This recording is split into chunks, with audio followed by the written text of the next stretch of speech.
আসসালামু আলাইকুম, মোহসেনা শাওন আপনাদের সবাইকে আমন্ত্রণ জানাচ্ছি এনটিভি দুপুরের খবরে। ক্রাউন সিমেন্ট শিরোনাম দেখছিলেন, এবার পুরো খবর। বিমানবন্দরে অগ্নিকাণ্ডের ঘটনায় কী পরিমাণ ক্ষয়ক্ষতি হয়েছে তার নিরূপণে আজ বিকেলে আন্তঃমন্ত্রণালয় বৈঠক হবে বলে জানিয়েছেন বেসামরিক বিমান চলাচল ও পর্যটন উপদেষ্টা শেখ বশিরউদ্দিন। আজ বিমানবন্দর পরিদর্শন শেষে সাংবাদিকদের প্রশ্নের জবাবে তিনি এসব কথা বলেন। আমাদের ড্যামেজ অ্যাসেসমেন্টের কাজ চলছে। আমরা আমদানিকৃত, আপনারা সকলে জানেন যে শুধুমাত্র আমাদের যে আমদানিকৃত পণ্য যে জায়গায় একত্রিত হয় আগুনে, সেটা পরিপূর্ণভাবে ধ্বংস হয়েছে। ধ্বংসের পরিমাণগত, অর্থনৈতিক পরিমাণ এবং ওজনের পরিমাণ, এই দুটোকে আমরা নির্দিষ্ট করার চেষ্টা করছি এবং এর সাথে সংশ্লিষ্ট খাত ভিত্তিক নির্ণয়েরও আমরা চেষ্টা করছি। 30 সেকেন্ডের মধ্যে আমাদের নিজস্ব অগ্নি নির্বাপন যে সংস্থা রয়েছে তারা আগুনকে অ্যাপ্রোচ করেছে। সো এরপরেও যত ধরনের অভিযোগ এসছে এটা আমলে নিয়ে আজকে যে আন্তঃমন্ত্রণালয়ের সভা হবে কিছুক্ষণ পরে, এখানে সকল বিষয় শুধু আমাদের না, অন্য মন্ত্রণালয় এবং গোয়েন্দা সংস্থার তথ্য বিশ্লেষণ করে আমাদের প্রয়োজনীয় সিদ্ধান্ত আমরা নেব। এই মুহূর্তে বিমানবন্দর এলাকায় আছেন আমাদের সিনিয়র করেসপন্ডেন্ট সেলিম মালিক। আগুনের সবশেষ খবর জানাতে আমাদের সাথে যোগ দিচ্ছেন তিনি। সেলিম, কার্গো ভিলেজে অগ্নিকাণ্ডের পর এই মুহূর্তে সেখানকার অবস্থা কেমন দেখছেন, আর ক্ষয়ক্ষতি সম্পর্কে কিছু জানতে পেরেছেন কি?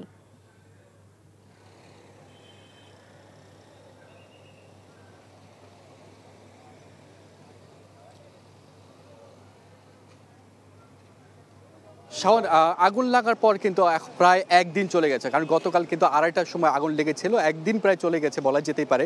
কিন্তু এখন আমরা দেখতে পাচ্ছি যে এই ভবন থেকে, কার্গো ভিলেজের যে ভবন, এই ভবন থেকে কিন্তু এখনও ধোঁয়া বের হচ্ছে এবং ফায়ার সার্ভিসের কয়েকটা ইউনিট কিন্তু এখনও কাজ করছে। এবং ফায়ার সার্ভিসের পক্ষ থেকে যে বিষয়টি জানানো হয়েছে যে আসলে কখন এই নির্বাপনের কাজ শেষ হবে সেটা আসলে সুনির্দিষ্ট করে বলা যাচ্ছে না, আরও বেশ খানিকটা সময় লাগতে পারে বলে তারা আশঙ্কা প্রকাশ করছে। এখানে ফায়ার সার্ভিসের পাশাপাশি কিন্তু অন্যান্য বাহিনীর সদস্যরাও কিন্তু রয়েছে, কারণ যেহেতু একটা বড় দুর্ঘটনা দেশের অন্যান্য এই বিমানবন্দরের বাইরেও কিন্তু অন্যান্য জায়গায় কিন্তু গত কয়েকদিন ঘটে চলেছে। এর জন্য কিন্তু পুলিশ বাহিনীর সদস্যরাও কিন্তু এখানে নিরাপত্তা নিয়োজিত রয়েছে এবং পুরো বিমানবন্দরটা কিন্তু আসলে নিরাপত্তার চাদরে ঘিরে রাখা হচ্ছে বলে আসলে দেখা যাচ্ছে। তো এদিকে কিন্তু এই কার্গো ভিলেজটা কিন্তু এখানে আমাদের যে তথ্য, লাস্ট যে আপডেটটা আমরা জানতে পেরেছি যে আসলে এখানে কুরিয়ার ভিলেজের যে কুরিয়ার গুদাম ছিল, সেই কুরিয়ার গুদাম থেকে কিন্তু আসলে অগ্নির ঘটনা কিন্তু শুরু হয়েছে এবং পরবর্তীতে পুরো ভবনে কিন্তু ছড়িয়ে পড়ে এবং এতে করে কিন্তু বড় ধরনের ক্ষয়ক্ষতির আশঙ্কা করা হচ্ছে। কিছুক্ষণ আগেও কিন্তু এই জায়গা পরিদর্শন করেছেন বেসামরিক বিমান পরিবহন ও পর্যটন মন্ত্রণালয়ের উপদেষ্টা বশিরউদ্দিন। তিনি আমাদের জানিয়েছেন, পরিদর্শন শেষে যেটি জানিয়েছেন যে এই ঘটনাটা আসলে কেন ঘটলো এবং কোথা থেকে উৎপত্তি হয়েছে এবং কী পরিমাণ ক্ষয়ক্ষতি হয়েছে সেটি তারা নিরূপণের চেষ্টা করছেন এবং এই ঘটনার পরবর্তীতে কেন দ্রুত সময়ে আসলে এই আগুনটা নেভানো গেল না, সে এর পেছনে আসলে কোনো ঘটনা রয়েছে কিনা সেটিও তারা তদন্ত করে এবং কারো যদি দোষ থাকে তাদের শাস্তির ব্যবস্থা করবেন বলে তিনি আশ্বাস দিয়েছেন। এছাড়া তথ্য জানিয়ে রাখি, তিনি বলেছেন যে 21টির মতো আসলে বিমান এইখান থেকে ডাইভার্ট করা হয়েছে এবং ক্যান্সেল করা হয়েছে। যদি কোনো বিমান আগামী 3 দিনের মধ্যে এই বিমানবন্দরে আসেন তাহলে তাদের যে ভ্যাট রয়েছে সেই ভ্যাটগুলো মকুব করে দেওয়া হবে। এছাড়া বিজিএমের পক্ষ থেকেও কিন্তু প্রতিনিধি দল এসেছিল, তারা যেটি জানিয়েছে যে আগামী 15 থেকে 1 মাস সময় লাগবে এই কার্গো এখানে যে আমদানি করা পণ্য এসছে সেগুলো স্বাভাবিক হতে, কারণ এইসব পণ্যের উপর ভিত্তি করে কিন্তু তাদের কারখানা চালাতে হয়। তো তার কী পরিমাণ ক্ষতি হয়েছে সেটাও কিন্তু তারা জানাতে পারেনি, বিজিএম কিন্তু সেটি জানাতে পারেনি। আগামী কয়েকদিন লাগবে, কী পরিমাণ ক্ষতি হয়েছে তারাও সেটি জানাবে বলে আশ্বাস দিয়েছে। তো এই ছিল আমার কাছে এই বিমানবন্দরে আগুনের দুর্ঘটনার সবশেষ আপডেট। জানছিলাম বিমানবন্দরে আগুনের সবশেষ খবর।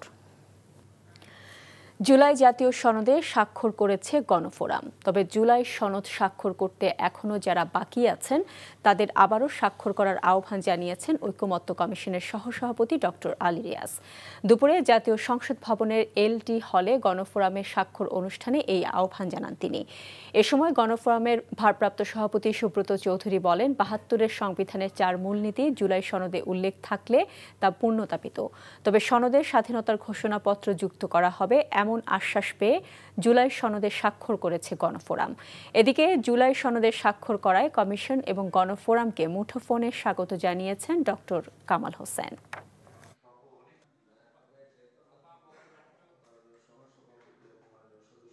আমরা মনে করি যে এই সনদ স্বাক্ষরের মধ্য দিয়ে আমরা যে নতুন পর্যায়ে রাষ্ট্র গঠনের, রাষ্ট্র সংস্কারের যে নতুন পর্যায়ে তার অগ্রণী সৈনিক হিসেবে গণফোরাম এবং গণফোরামের সঙ্গে যুক্ত প্রত্যেকেই থাকবেন। আগারগাঁওয়ে নির্বাচন ভবন থেকে নয়, নির্বাচন কমিশন রিমোট কন্ট্রোলের মাধ্যমে অন্য কোনো জায়গা থেকে পরিচালিত হচ্ছে বলে অভিযোগ করেছেন জাতীয় নাগরিক পার্টি এনসিপির দক্ষিণাঞ্চলের মুখ্য সংগঠক হাসনাত আব্দুল্লাহ। সকালে প্রতীক ইস্যুতে নির্বাচন কমিশনের চিঠির জবাব দেওয়ার শেষে সাংবাদিকদের কাছে তিনি এমন অভিযোগ করেন। কোন আইন বা নীতিমালার আলোকে তালিকায় প্রতীক অন্তর্ভুক্ত করা হয়েছে তা স্পষ্ট করার দাবি জানান এনসিপির এই নেতা। এদিকে নির্বাচন কমিশনাররা বিএনপি, জামায়াত, আওয়ামী লীগ ও সেনাবাহিনীর পক্ষ নিয়ে কাজ করছে বলে অভিযোগ করেন এনসিপির মুখ্য সমন্বয়কারী নাসির উদ্দিন পাটোয়ারি। সুষ্ঠু নির্বাচন আয়োজনে কমিশনের সক্ষমতা নিয়েও প্রশ্ন তোলেন তিনি। বাংলাদেশে বিদ্যমান ক্রিয়াশীল যে রাজনৈতিক দলগুলো রয়েছে তাদেরকে যে মার্কাগুলো দেওয়া হয়েছে, কোন নীতিমালার ভিত্তিতে সেই মার্কাগুলো দেওয়া হয়েছে সেটারও কিন্তু কোনো স্পষ্ট নীতিমালা নেই। নির্বাচন কমিশনের আচার আচরণে আমরা এই ধরনের মধ্যযুগীয় রাজা বাদশাদের আচরণের সাথে তাদের একটা সাদৃশ্য রয়েছে।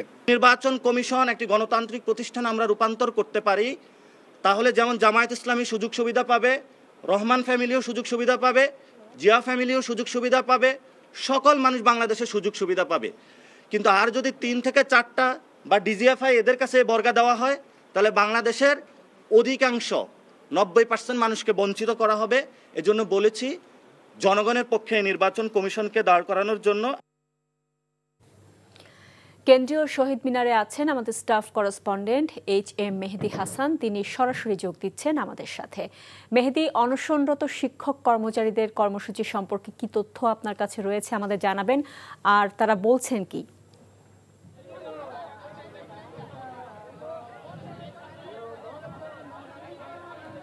3 দফা দাবিতে এমপিভুক্ত যে শিক্ষকরা আন্দোলন করছেন সেই আন্দোলনতে এখনও তারা চলমান রেখেছেন।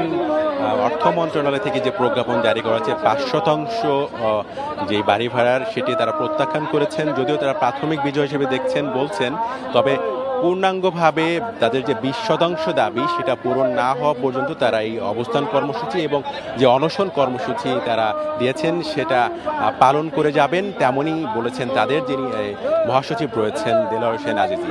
কিছুক্ষণ আগে তিনি বিএনপির মহাসচিবের সাথে বৈঠক করেছেন। তারপর আমাকে ফোনে জানিয়েছেন যে আলোচনা বিএনপি সমর্থন রয়েছে এবং শিক্ষকদের এই ন্যায্য আন্দোলনে বিএনপি পাশে থাকবে, এমনটাই তিনি জানিয়েছেন। এবং কিছুক্ষণের পরে এই সমাবেশ কেন্দ্রে এসে তিনি আনুষ্ঠানিকভাবে ব্রিফিং করবেন। এখানে এখনও কিন্তু শিক্ষকরা অবস্থান করছেন এবং নানা ধরনের স্লোগান দিচ্ছেন। এই মুহূর্তে প্রতিবাদী গান তারা গাইছেন এবং তারা বলতে চাইছেন যে শিক্ষকদের যে দাবি সেটি অত্যন্ত যৌক্তিক দাবি। বিশেষ করে সরকারি যারা শিক্ষক রয়েছেন প্রতিষ্ঠানে তাদের সাথে এক ধরনের বৈষম্য রয়েছে, তারা সেই বৈষম্যটি চান না। তারা চান যে একটা ন্যায্যভাবে তাদের বাসা ভাড়া এবং তাদের যে আনুষ্ঠানিক যেই চাহিদাগুলো রয়েছে সেটি পূরণ হবে। তো সবশেষ এই ছিল শহীদ মিনার থেকে শিক্ষকদের আন্দোলনের কর্মসূচির খবর। জানছিলাম শিক্ষক আন্দোলনের খবর। এ ছিল দুপুরের খবরে। এই খবরের ভিডিও সহ আপডেট জানতে ভিজিট করুন এনটিভি অনলাইন www.ntvbd.com। এছাড়াও এনটিভি জনপ্রিয় সব অনুষ্ঠান ও খবরের আপডেট জানতে ভিজিট করুন আমাদের ইউটিউব ও ভেরিফাইড ফেসবুক পেজ। 5টায় দেশের খবর দেখার আমন্ত্রণ রইল। এতক্ষণ সাথে থাকার জন্য সবাইকে ধন্যবাদ।